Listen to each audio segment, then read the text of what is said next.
사탄에 대해서 잘 알아야 돼요. 사탄은 왜냐하면 우리도 모르는 사이에 여러분 특히 이 시대에 조종받고 있을 때가 굉장히 많아요. 사탄에게. 현대사회는 이런 사탄의 심각성에 대해서 생각하지 않죠. 사탄을 어떤 신화적인 존재로 되게 우스꽝스러운 존재로 보고 심지어는 사탄을 어떻게 보냐 하면 되게 귀여운 존재로 보지 않습니까? 우리 사탄을 약간 악성스러운 느낌 뭐 이런 느낌으로 보는데 여러분 이거 완전 심각한 얘기입니다. 아무 때나 막 악마, 사탄 끄지고 들어오면 안 됩니다. 여러분 그 진짜 위험한 짓이에요. 그러다가 뭘 보냐 진짜 사탄 보는 수가 있어. 근데 진짜 조심해야 돼요. 조심해야 돼요. 가볍게 여기거나 우습게 여길 대상이 아니에요. 사탄 마귀는 엄청 센 존재라는 거 여러분들 생각해요. 또 반대로 그렇다고 너무 세다고 생각해가지고 이상한 두려움에 빠져서도 안 된다. 근데 양쪽 균형을 잘 잡아야 돼요. 무시해도 안 되고 그렇다고 그냥 마냥 두려워해도 안 된다는 거죠. 자, 이름, 마귀도 이름이 많아요. 마귀의 이름이 뭐냐면 첫 번째 중상자, 고소자. 마귀의 자체가 가지고 있는 이름의 뜻은 뭐냐면 우리를 하나님 앞에서 비방하는 존재입니다. 우리를 고소하는 존재입니다. 즉 마치 법정에서 검사 같은 존재. 근데 악한 검사죠. 유죄 판결을 계속해서 내리는 거예요. 바알세붑 많이 들어봤죠? 바알세붑. 마귀들의 왕이란 뜻이고 아볼루온 무저갱의 천사, 무저갱에 있는 그 타락천사란 얘기고 그 다음에 이 세상 임금, 이 세상 신 이거 얘기하죠. 예수님이 이렇게 얘기하시잖아요. 이 세상 임금이 왔으되 이렇게 얘기하시잖아요. 나는 그와 관계할 것이 없으니 이렇게 얘기합니다. 그 다음에 공중권세 잡은 자, 불순종의 아들들 가운데 역사하는 영. 요한계시록에 보면 용이라고 나오고 그 다음에 계명성이라고 나오고 그 다음에 옛뱀이라고도 언급이 됩니다. 근데 계명성은 틀려요. 사탄을 계명성이라고 지칭하는 것은 옳지 않습니다. 마귀는 인격적 존재입니다. 마귀는 인격적인 존재. 여러분 동의하시나요? 마귀는 인격이 있습니다. 마귀는 어떤 에너지가 아니에요. 마귀는 살아 있습니다. 말을 할 수 있을까요? 없을까요? 말합니다. 사탄은 말해요. 말도 하고 그렇게 합니다. 그거 어떻게 하느냐? 여러분 보시면 예수님을 시험하죠. 마귀가 시험했잖아요. 그 시험하고 예수님과 하고 티키타카를 하잖아요. 그 자체가 뭐냐면 뭐를 가지고 있다는 거죠? 인격을 가지고 있다는 얘기예요. 인격을 가지고 있지 않으면 예수님이 티키타카 하겠어요? 기억나잖아요. 너 정체가 뭐냐? 라고 얘기를 하니까 군대입니다. 뭐 이런 얘기 하잖아요. 제발 우리를 저기로 보내주십시오. 이런 얘기 하잖아요. 이런 얘기 한다는 것 자체가 뭐예요? 인격을 가지고 있다는 얘기죠. 인격이 있습니다. 그 다음에 거기 보면 천사들이 굉장히 다수다라는 걸 알 수 있죠. 베드로후서 2장 2장 4절 보면 하나님이 범죄하는 천사들을 이렇게 얘기했죠. 이게 바로 뭐냐면 그 귀신들의 정체예요. 사탄 마귀 말고 사탄 밑에 있는 그 졸개들의 정체가 바로 뭐냐면 범죄한 천사들이에요. 범죄한 천사. 그러니까 여러분 사람이 죽으면 귀신이 되잖아요. 사람이 죽으면 귀신 되는 거 아닙니다.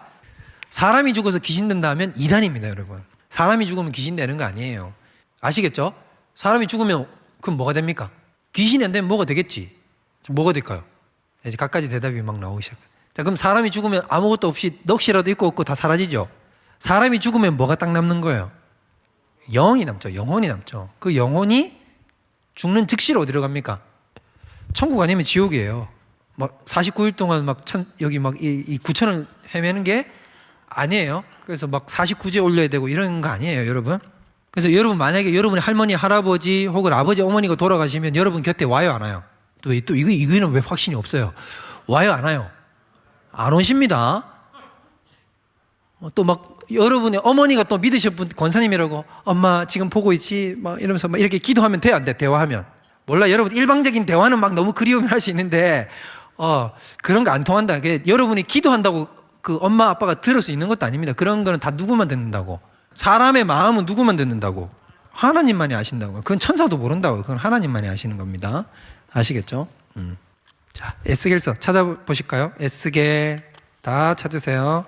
에스겔 28장 거기 나오죠. 거기 보면 28장 위에 제목이 뭐라고 나와요? 두로왕. 이게 28장이 두로왕에 대한 얘기거든요. 근데 항상 성경은 이래요. 이렇게 누군가에 대해서 얘기를 하다가 그 어떤 영적인 지식도 거기에다 이렇게 슬쩍 포함해서 끼워 넣어요. 이 계시가 이렇게 여러 개로 이렇게 포개져서 하나님 항상 얘기하시죠. 특히 11절 가보세요.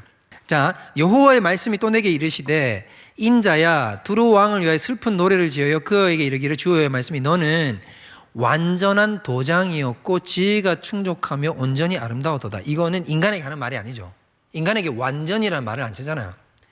자, 너는 어떻게 했다고? 이게 사탄이거든요. 완전한 도장, 완벽했다는 얘기예요. 그 다음에 지혜가 충분하고 충족하며 아름다운 존재였다는 거죠. 네가 옛적에 하나님의 동산 어디에 있어서?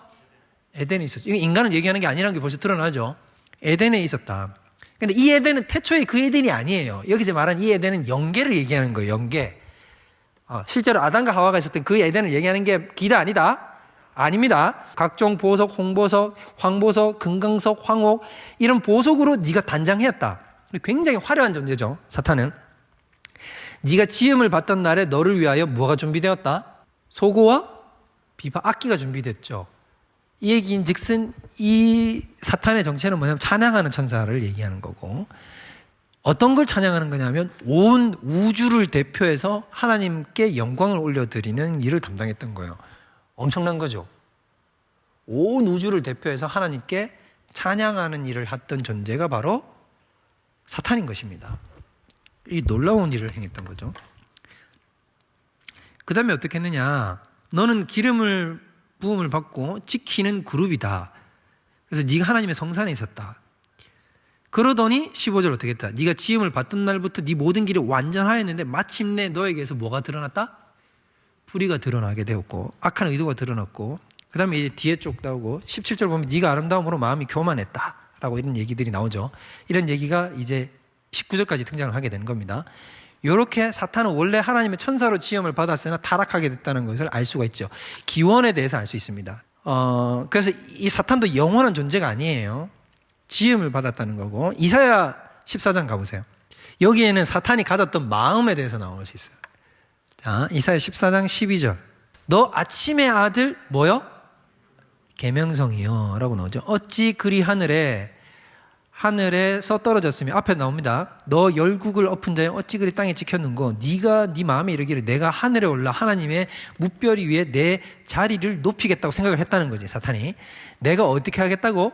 북극 지폐 산 위에 앉으리라. 북극성, 가장 높은 자리에 내가 꼭대기 앉겠다, 이런 생각을 가졌다는 거죠. 그 다음에 가장 높은 구름에 올라가 지극히 높은 이와 같아지려고 했다. 그런데 네가 수월 땅 가장 밑땅에 떨어지게 됐다 라고 이렇게 얘기를 합니다. 이게 바로 이제 사탄이 가졌던 마음이라고 하는 거죠. 그래서 이 사탄의 마음속을 알 수 있다. 그래서 가장 첫 번째는 어땠다? 그가 거룩한 천사로 지음을 받았는데 결국 타락하게 되었다라는 것을 알 수가 있죠. 근데 여러분 12절 잘 봐요. 거기 계명성이라고 되어 있잖아요. 너 아침의 아들 계명성이요. 이게 사탄에 대해서 이야기를 하는 건데, 지금 사탄을 계명성이라고 지칭을 했잖아요. 근데 이 계명성을, 이 구절을 이제 뭘로 보냐면 라틴어 성경으로 저번에 라틴어 성경으로 번역한 사람이 누구냐면 제롬이잖아요. 제롬. 라틴어 성경으로 번역해서 라틴어로 보면 이 계명성이 뭐라고 하냐면 루시퍼라고 되어 있어요. 루시퍼의 원래 뜻은 뭐라고요? 계명성이라고. 여러분, 계명성이라는 게 뭐냐면 새벽에 뜨는, 제일 처음 뜨는 샛별, 금성을 얘기하는 거거든요. 그걸 계명성이라고 얘기해요. 새벽에 뜨는 샛별, 그걸 계명성. 그걸 뭐라고 부른다고요? 라틴어로 루시퍼라고 부른다고요. 근데 여러분, 이 계명성, 샛별이 사탄에게도 쓰이지만 또 동시에 누구에게도 쓰이냐면 예수님께도 쓰입니다. 예수님께도 밑에 보면 나옵니다. 베드로후서 1장 9절에도 보면 너희 마음에 샛별이 떠오를 때까지니 이렇게 얘기합니다. 그 샛별은 예수님을 얘기하는 거고. 자, 교회를 돌보시는 그리스도이신 샛별은 또 누구냐면 계시록 22장 16절에 등장을 해요. 그것도 예수님을 지칭해요. 예수님을 뭐라고 지칭하냐면 샛별로 지칭한단 말이에요. 그러니까 루시퍼라는 말을 사탄을 지칭하는 말로 쓰면 틀립니다. 엄밀하게 얘기를 하면. 그래서 제가 중간에 여기 라틴어 성경을 갖고 왔죠. 무슨 말인지는 다 모르겠는데 여러분 밑줄 그어진 거 보이죠? 그게 바로 루시퍼라고 되어 있죠. 저게 라틴어로 루시퍼. 근데 저거는 사탄이라는 말이 아니고 계명성이라는 말이다. 엄밀하게 얘기해서. 자, 사탄의 특성은 뭐냐면 능력이 제한됩니다. 능력 제한되죠. 절대로 능력이 무한하지 않습니다. 편지하지도 못하고 마음을 알지도 못하고, 근데 교만해요. 사탄의 특징이 굉장히 교만합니다. 귀신 들린 자들이나 귀신들이 나타나서 취하는 아주 독특한 표정이 있어요. 비웃습니다. 왜 비웃을까요? 교만 덩어리라서 그렇거든요. 이 교만 덩어리라서 어떻게 했냐면 항상 상대를 깔아보고 비웃고 멘탈을 무너뜨리려고 하고 나는 너를 다 알고 있어. 너를 무너뜨릴 수 있어. 너보다 절대적 우위에 있어. 이런 걸 과시하려고 듭니다. 그래서 어떻게 하냐면 항상 나타나면 비웃어요. 그래서 여러분 역으로 생각하면 또 어떨 수 있냐면 굉장히 사탄에게 영향을 받은 사람 있죠. 악한 영에 사로잡혀 있거나 죄악에 깊이 빠져 있거나 아주 악독한 짓을 저지르는 사람들, 이런 사람들도 얼굴에 나타나는 게 뭐냐면 굉장히 비웃는 표정이 나타나요. 그래서 역으로 생각하면 남을 잘 비웃을수록 어떤 사람일까요? 사탄에게 사로잡혀 있는 사람입니다. 그래서 인격적으로 여러분 굉장히 남을 잘 비웃고 교만하잖아요. 그럴수록 악령에 사로잡혀 있는 사람일 가능성이 굉장히 많아요. 그래서 여러분 역으로 생각하면 하나님의 인격 안에 들어간 사람은, 하나님의 사람은 어떠냐면 굉장히 겸손하고 온유하고 친절한 거, 이런 것이 하나님의 사람의 고유한 특성입니다. 그리고 또 진리에 대해서 단호하고, 이런 것이 하나님이 택한 하나님의 백성의 표정이고요. 악한 자들은 이런 식으로 작동하지 않는다는 겁니다. 마귀의 일은 뭐냐면 하나님을 대적해요. 하나님을 대적할 수 없다는 거를 알아요. 그런데 하나님을 대적해요. 자기도 알아요. 자기가 끝내는 실패하고 만다는 걸. 그래도 끝까지 어떻게 하고 싶다? 하나님을 무너뜨리고 하나님을 가슴 아프게 하고 싶어요. 이게 마귀가 하는 일입니다. 그래서 인간을 타락하게 해요. 인간을 굉장히 죄악으로 끌고 들어가려고 합니다. 그래서 여러분의 죄악을 끌고 들어가려고 하는 일을 사탄이 굉장히 시도를 많이 하고, 그래서 마귀는 율법을 범하잖아요. 죄를 범하면 하나님 앞에 당당히 요구를 합니다. 고소하는 자라 그랬잖아요. 저 녀석이 범죄했지 않습니까? 저 녀석 저 영혼을 나한테 넘겨달라고 얘기를 합니다. 그걸 당당하게 요구를 해요. 근데 그걸 알아요. 왜냐하면 율법을 범한 자는 사망이라는 걸 알기 때문에 하나님은 그렇게 하실 수밖에 없다는 걸 알아요. 그렇기 때문에 당당하게 요구를 해요. 그래서 그런 걸 통해서 하나님을 굉장히 괴롭히려고 애를 쓰죠. 그렇지만 하나님은 그런 걸로 괴롭힘 당하시는 분은 아닙니다. 그럼에도 불구하고 마귀는 그렇게 하려고 굉장히 애를 쓴다. 제가 여러분한테 또 강조하고 싶은 건 뭐냐, 믿지 않는 자들의 삶을 통제해요.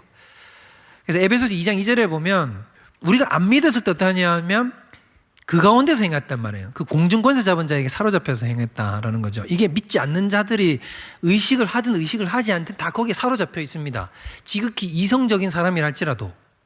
만일 복음이 우리 가운데 가려졌으면 망하는 자들에게 가려진 것이라 그 중에 이 세상 신이 믿지 않는 자들의 마음을 혼미하게 합니다. 혼미하게 해서 복음을 가리게 해요. 그래서 복음을 못 받아들이게 합니다. 여러분이 만약 여기 가정 가운데 계시는데 아직까지 복음을 못 받아들였다, 자꾸 내가 갈팡질팡한다, 그런 마음이 생기시면 그 자꾸 누가 방해하고 있는 거냐면 사탄이 방해를 해요. 철저하게 계속해서 방해하고, 그 다음에 영접했다 할지라도 신앙의 길을 똑바로 못 걸어가게 하려고 엄청나게 방해하고, 또 특별히 누구를 방해하냐 하면 목사를 방해하고, 전략적으로 그렇게 행동합니다. 그 다음 우리가 하나님의 일을 행하는 것을 회방하죠. 선교 나가면 온갖 회방을 많이 받고요. 복음 전하려고 하면 그렇게 회방을 많이 받습니다. 제가 여러분한테 해주고 싶은 말은 오늘 최강은 두 번째, 세 번째. 자, 저기 나오죠. 우리를 낙심시키고 정욕을 자극하고 교만하게 하고 절망하고 우울하게 하고 자포자기하게 합니다. 이거는 거의 뒤에 사탄이 거의 99% 이상 개입되어 있는 겁니다. 특히 저는 여러분한테 얘기하고 싶은 건 낙심시키고 절망, 우울, 자포자기 하는 거. 현대사회에서는 우울을 약간 감기처럼 취급을 하죠. 그래서 약 먹고 뭔가 이렇게 물질적으로, 물리적으로 해석을 하려고 드는데, 여러분 이거 되게 조심해야 되는 지점이에요. 여러분, 우울증과 우울증의 저 깊이 내부에는, 그리고 자꾸 이것을 자기 스스로에게 막 주목하게 만들고 자기 스스로 내부를 파서해 해치고 막 그 속에 들어가가지고 절망하게 되고 또 그것 때문에 낙심하게 되고 이렇게 되는 거 있죠. 이건 여러분 뒤에서 사탄이 개입되어 있을 여지가 굉장히 많아요. 영적 문제입니다. 이건 여러분 영적 문제.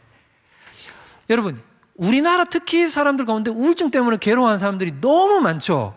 근데 이거 왜 그런 거냐면 옛날에 우리나라가 다 그랬냐, 그러지 않는다는 거예요. 현대사회로 들어왔는데, 근데 현대사회는 이걸 뭐라고 생각하냐면 영적 문제로 생각하지 않고 상담이나 정신과적인 문제라고 생각을 한단 말이에요. 그렇지 않다고요. 이 뒤에는 반드시 뭐가 개입을 되냐면 사탄이 개입되어 있다는 거예요. 악령들이 개입한다는 거예요. 예를 들어볼까요? 자살하는 것. 자살하려면 그냥 바로 자살하지 않잖아요. 이게 통과한 다음에 자살하잖아요. 자살은 100%입니다. 여러분 100% 예외 없이 사탄이 역사하는 겁니다. 사람은 절대로 제정신으로 목숨 끊지 않습니다. 이런 사람으로 하여금 내부적으로 파고들게 만들고 우울한 정서를 만들고 절망하게 만들고 자기 목숨을 끊게 만드는 이런 데는 뒤에 사탄이 엄청나게 역사를 해요. 그래서 혹시 여러분이 지금 절망과 우울감에 사로잡힌다고 한다면 이건 영적으로 예수의 이름으로 대적해야 되는 일이라는 겁니다. 자살 충동 느끼십니까? 여러분 자살 충동 느끼면 이건 영적으로 대적해야 돼요. 무조건적으로. 아시겠죠? 느낄 수 있어요. 느낄 수 있거든요. 우리도 사람인데 그걸 왜 못 느껴요? 느낄 수 있어요. 근데 그럴 때마다 여러분이 반드시 생각해야 되는 건 뭐냐면 나 지금 공격받는구나. 이걸 아시라고요. 생각 외로 내가 공격받고 있다는 걸 몰라요. 마귀는 그 티를 안 내고 근데 마귀는 우리 생각을 읽을 수는 없지만 뭐를 할 수 있냐면 마음에다 생각을 집어넣을 수는 있어요. 쓰레기를 툭툭 던져요. 트래시를 툭툭 던져요. 야, 니 그래가 살겠냐? 그냥 죽지. 죽는 게 속 편하지 않아? 그냥 끝내자 그냥. 이 끝내는 게 어때? 여러분 이건 뒤에 100% 역사하는 거라. 아시겠습니까? 절대로 속아 넘어가지 마시라. 질병도 유발시킬 수 있습니다. 몸도 쳐요. 욥을 몸치잖아요. 몸도 칩니다. 영적으로 걸리는 병이 있어요. 특별히 하나님이 어떻게 하냐면 여러분 자꾸 범죄하잖아요. 우리가 자꾸 범죄하면 하나님이 우리로 하여금 병들게 만드십니다. 그때 내어주면 누가 와서 우리를 병들게 만드냐 하면 사탄이 와서 우리를 병들게 만들어요. 육체를 치도록 허락을 해준다고요. 이런 건 병원 가서 치료한다고 치료되지 않아요. 이런 건 회개를 해야 될 문제라는 거죠. 그러니까 하나님이 몸을 건드릴 때 여러분 지금 몸 건드리시는 거 이게 나한테 하는 말 같다 생각되시면 여러분 회개하셔야 됩니다. 자, 대적을 해야 됩니다. 특별히 야고보서 4장 7절 마귀를 대적하라 그리하면 너희를 피하리라. 너무 쫄지 마시고 균형 잡힌 사고로 가져야 돼요. 마귀는 대적하면 우리는 물리칠 수 있습니다. 깔보라는 게 아니라 심각하게 대적해야 돼요. 진지하게 대적해야 된다는 거죠. 만만하게 여길 대상은 아니에요. 우리도 마찬가지 아니겠습니까 여러분? 영적으로 파워와 체급이 있는 사람은 여러분 딱 들으면 알아. 그냥 들으면 알아. 기도 인도를 하든지 설교를 하든지 누가 앞에 나와서 가르치든지 그건 전부 다 여러분 영적으로 능력이 다 드러나게 되어 있는 거라고요. 누가 전도를 해도 마찬가지고요. 여러분이 가는 삶의 자리마다 그런 능력이 드러나신 여러분 되시기 바랍니다. 자, 계시록 12장 11절 읽고 밑에 거 읽고 끝내겠습니다. 자, 계시록 12장 11절 시작. 할렐루야. 결국 말씀으로 이깁니다. 말씀. 자, 마지막 문장 요한일서 4장 4절 다 같이 시작. 네, 우리 안에 있는 이가 세상보다 크십니다. 여러분 믿으시고 모든 삶의 자리에서 끝까지 달려가시는 저와 여러분들 되시기를 축원드립니다.